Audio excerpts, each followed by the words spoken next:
While the Copa America football tournament is taking place, the Brazilian Congress is drafting a series of bills to further develop extractivism in the country, a practice that damages the environment and harms local populations in rural areas. Our team analyzes the measures as well as the risk that the current football tournament represents as a profit-making mechanism in the following report.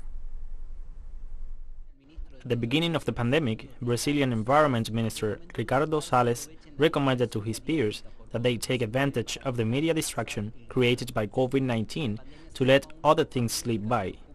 The pandemic is now joined by a Copa America football tournament that monopolizes TV screens, but 700 indigenous people from 25 villages came from different regions of Brazil to Brasilia, where the atmosphere seems similar to that of an American Cup. On the Congress agenda are a series of bills considered to be the final sentence of the Bolsonaro government against indigenous peoples and the environment. In practice, Law 490 effectively wipes out demarcated indigenous lands by enabling the withdrawal of their territories, forced contact with voluntarily isolated peoples, and permission for the commercial exploitation of their lands. Bill 3729 puts an end to environmental licenses. It is considered the ultimate flexibilization of environmental laws, since it grants the right to self-permits by those who will commit social environmental crimes.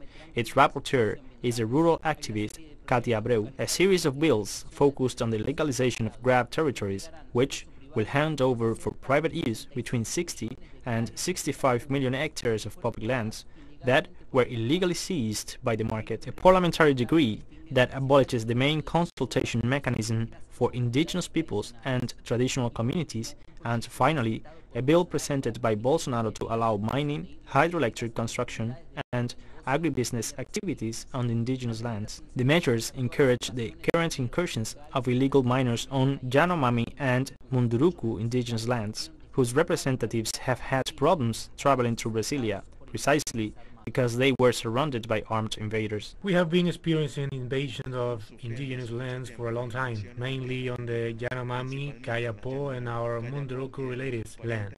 We know the environmental crimes they are perpetrating, but the Brazilian authorities don't adopt the necessary measures to punish the people who are harming our Mother Earth. While governors and mayors were busy rejecting the announcement of the Copa America in Brazil, those who agreed to host the event were Rio de Janeiro, Bolsonaro's stronghold, and a city that seeks visibility in order to resume the post-pandemic tourist flow, Brasilia, seat of the government, as well as the capitals of Goiânia and Guaivia, the centers of agribusiness, the sector which is one of the cornerstones of Bolsonaro's administration and has been denounced for social environmental crimes, went against economic trends during the pandemic and saw high profits due to a record harvest. However, in Brazil, more than half of the population is unable to get enough to eat adequately. Brazil didn't have a record food harvest, but a record soybean and sugarcane harvest.